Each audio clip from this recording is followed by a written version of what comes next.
اهدنا الصراط المستقيم.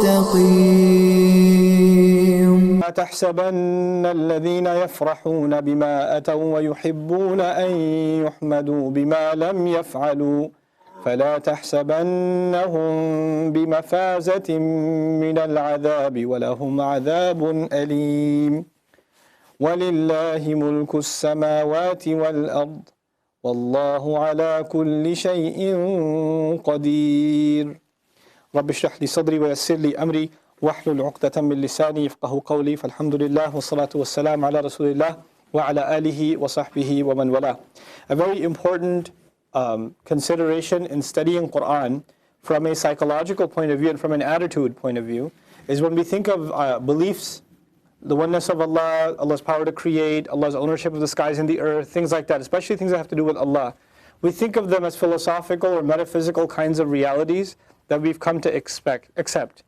But actually, interestingly, the way the Quran presents them is each one of these realities is supposed to have a direct impact on our behavior, the way we think about stuff in day-to-day life. They're connected to each other. They're not two separate studies. You know how you think of adab, or the way you deal with each other, as one area of study, and belief in Allah and His names and attributes as another area of inquiry, another kind of study, right? You separate the two. Quran doesn't let that happen. And the way it combines these kinds of things is actually very beautiful and very interesting. Like later on, one day, eventually, we'll get to Surah Al-Kahf.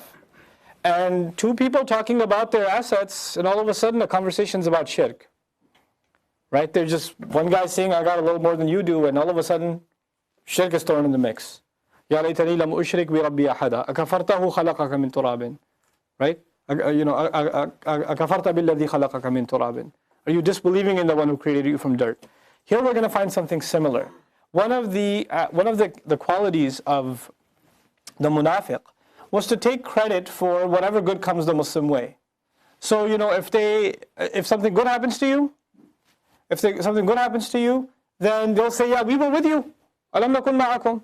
When difficulty comes, they say, thank God we took precaution and we didn't come. قَدْ أَخَذْنَا أَمْرَنَا مِنْ قَبْلُ. So thank God we took care of our matters ahead of time and didn't jump in like fools like yourselves. If good comes, they say, hey, we were right side by side with you, right? So they love, essentially the idea is they love getting credit for what they actually haven't done themselves. And at the end of the day, even victory in battle is not something you can claim credit for, because that credit goes to Allah Azza wa Jal. It goes to Allah. Also, we're learning more and more in Madani life, the hypocrites are starting to claim that the power of the Messenger, ﷺ, the growing influence of the Messenger, is a product of their support. If we didn't support him, these guys were just, look at them, they have to live in our homes, these muhajirun, they've got nothing of themselves, nothing to their name. Some even went as far, some of the hypocrites went as far as to call them the dogs of Makkah, right, that have just strayed over here. They use this kind of like vile language against the companions, and this was their idea of, Islam is only surviving because of our support and our, us being there as a foundation. Allah Azza wa Jalla says, "La tahsabanna." Don't you dare assume. This is the second person. La tahsabanna. Don't you dare assume. In regards to alladhina yafrahuna bima ataw, those who are over ecstatic in what they have committed. Here, ataw, atayati, to commit something. Remember we talked about ata having several meanings? Whatever they've come up with, whatever they've committed, they're very happy with it. They're over ecstatic about it. In other words, they're proud of their accomplishments. وَيُحِبُّونَ أَن يُحْمَدُوا. And they love to get praise. They love to get, thanked and praised. They love people coming and appreciating themselves. بِمَا لَمْ يَفْعَلُوا. They like to get praise for what they haven't done themselves. They didn't do it themselves. فَلَا تَحْسَبَنَّهُمْ بِمَفَازَةٍ مِنَ الْعَذَابِ. Don't you dare assume that they are going to be escaping in any way. Mafaza here, the more powerful version of fawz. The mubalagha of the masdar fawz is mafaza. Don't you, and like I told you fawz before, to escape difficulty and then end up in a good situation. Don't you think at all that they have that kind of mafaz from the punishment, mafaza from the punishment, وَلَهُمْ عَذَابٌ أَلِيمٌ, and they exclusively have painful torment. This idea of claiming credit for and loving credit for what you haven't done.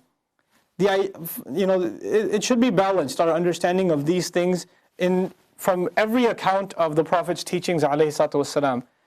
On the one hand, we don't look to be praised. And the Prophet alayhi salatu wassalam even gave instructions about throwing dirt in the face of someone who praises you.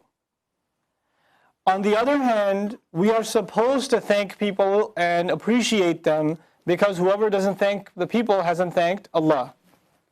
Right? So you can find different narrations. Man lam yashkur al-nas lam yashkur illah. Man lam yahmad al-nas lam yahmad illah. Whoever doesn't thank and appreciate people hasn't thanked and appreciated Allah. So how do we balance both of these things? Appreciating people for us, for Muslims, the best way to appreciate people is to make dua for them. That's at the top of our appreciation list. The biggest gift you can give someone is a sincere dua for them. There is no bigger gift than that. It's not just a cliche, make dua for me. It's something serious, it's something tangible to us. Okay? The second thing is, one has to be intelligent enough to know when is praise going to be beneficial and when is it going to be a detriment. A young man struggling and he's having a hard time holding on to even the bare minimum in his deen, and he's holding on and he's praying and he's keeping his eyes low. If his father says, look, I'm very proud of you for the way you're carrying yourself, and I want you to keep it up, that's not praise that's going to go to his head. He needs that. He needs that reinforcement. He needs, that's not praise that's going to mess up his intentions and stuff. On the other hand, if there's a khatib, a speaker, a convention, a masjid, and a khatib gives an excellent khutbah, and it goes really well, now going to him and saying, that is the best thing I've ever heard in my entire life. You have changed my life forever. You're so awesome. Can I take a picture with you? These things don't help. They don't help anyone. They don't help you. They definitely don't help the speaker. That is probably the occasion where you should just make dua for people like that. Ya Allah, protect them, keep them sincere, keep them from making mistakes. Don't let the praise get to their head, because they're in actual danger of letting this stuff get in their heads. Nobody is immune from that. Nobody is immune from that. And even if you think, and I think we are, you know what happens? If you get used to praise, and then somebody comes along and says, what you said is obscene, it's offensive, it's stupid, it's ridiculous, etc., etc., then you're completely thrown off, like, how dare you? Guards, you know? You can't take it. But one of the most beautiful lessons we're learning here is we don't deserve hum technically anyway, because we ourselves haven't done anything. Any good that comes out is a barakah from Allah. That's the doing of Allah's. Somebody's heart is moved because of what I have to say, what you have to say, what somebody else wrote. The heart moving from its place is not something I did or you did. We call him muqallibul qulub for a reason. The alterer of hearts, the changer of hearts, right? Both the listener and the speaker has to understand that.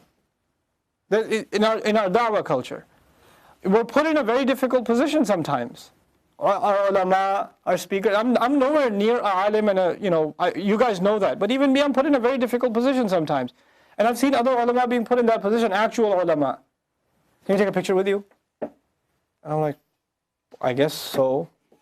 Because I don't know this person. So I don't want to just, first time I'm meeting him, say, no. Because it's rude. But at the same time, it's very uncomfortable. It's really uncomfortable.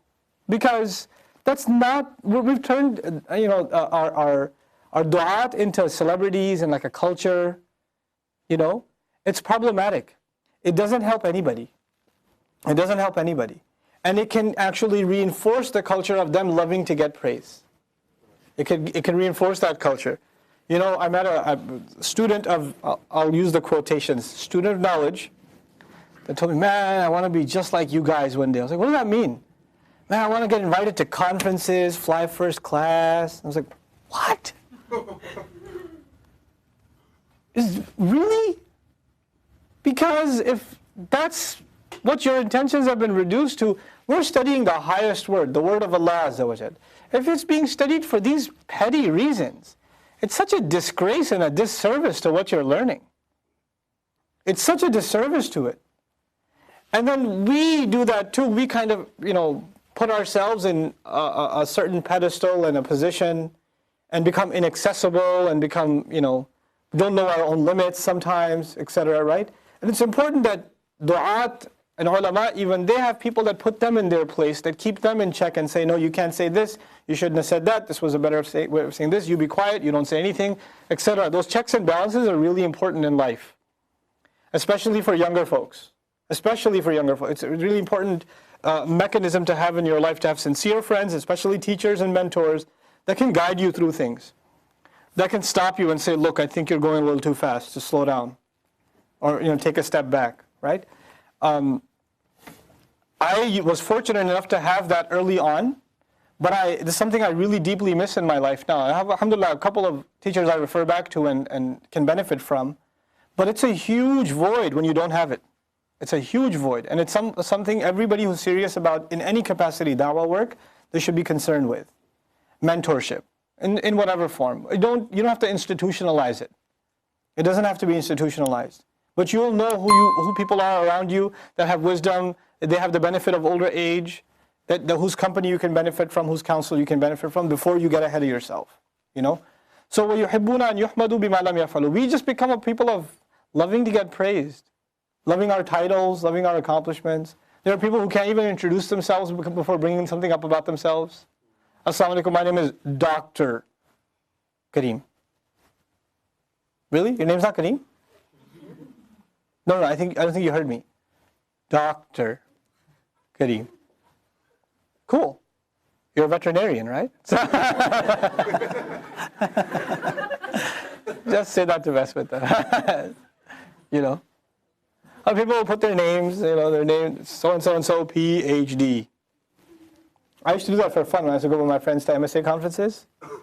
My friend used to put his name like, so-and-so, Dr. so-and-so, PhD, LLC, WINC, Limited Liability Corporation. Because it's just silly.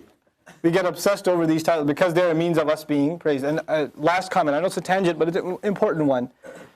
Education is a means by which you get more recognized in the world. Whether it's religious or worldly education, you get more and more recognized as you move higher up in the ranks of an educational field. You become a teacher, you become a doctor, you get an ijaza, whether it's in tajweed or hadith or fiqh or whatever, you get recognized more and more. When you get a PhD or you become a doctor, you become a researcher or scholar or professor or whatever, you get more and more recognized, right? Our ilm is supposed to be one that humbles us. And now modern culture in ilm, the more ilm you have, the more you are elevated and the more you expect to be. It's the opposite of what it's supposed to do. So it's something that we have to really watch out for, and may Allah Azza wa Jal protect us from ruining all of our sincere learning by becoming people that just live for praise. فَلَا تَحْسَبَنَّهُمْ بِمَفَازَةٍ مِنَ الْعَذَابِ وَلَهُمْ عَذَابٌ أَلِيمٌ وَلِلَّهِ مُلْكُ السَّمَاوَاتِ وَالْأَرْضِ. By the way, that ayah does also cover plagiarism. Getting credit for what you haven't done. It covers things like plagiarism, stealing other people's ideas, cheating on tests for students, cheating on tests. Somebody else finished your project at work and you took all the credit and got the promotion. All of this is included here. These ayat are alive in our workplace, in our academic lives, in our business dealings, even with children. Little kids. Somebody cleaned a room and somebody else took the credit. I did that. No, you didn't. Yes, I did. It happens at a small age, it gets reinforced, and it shows up in weird ways in your career later on. So فَلَا تَحْسَبَنَّهُمْ بِمَفَازَةٍ مِنَ الْعَذَابِ وَلَهُمْ عَذَابٌ أَلِيمٌ وَلِلَّهِ مُلْكُ السَّمَاوَاتِ وَالْأَرْضِ. Allah alone owns the skies and the earth, the dominion of the skies and the earth. You see the connection? If you want to give credit, give it to the one who actually owns all things, including everything you've come up with that's praiseworthy. It belongs to Him. It is your proper understanding of Allah's actual dominion, ownership, and sovereignty that will keep you from wanting to take credit yourself. It is a weakness in that belief that makes you become like that. It's a direct consequence of your tawheed. That's what I was saying, right? These beliefs, they necessarily impact attitudes. وَلِلَّهِ مُلْكُ السَّمَاوَاتِ وَالْأَرْضِ وَاللَّهُ عَلَى كُلِّ شَيْءٍ قَدِيرٌ. And Allah is in complete control over all things. Incidentally, I've stopped doing it. I'll start again. I did it in the beginning. Some of you students didn't understand. And whenever I teach Arabic class somewhere and there's a test, this is what I do. At the beginning of the test, I recite, لا تحسبن الذين يفرحون بما أتوا ويحبون أن يحمدوا بما لم يفعلوا. Don't you dare assume about those who are happy because of what they've done and love getting credit for what they didn't do. I don't have to finish the ayah. Just now take your take-home test. Go ahead. Can we take it home? Yes. I trust you. Is it open book? No. But Allah's watching. He said open book is not allowed. Open cell phone is not a problem. Allah knows. فَلَا تَحْسَبَنَّهُمْ. Don't you dare assume about them. In the smallest of our dealings, it becomes a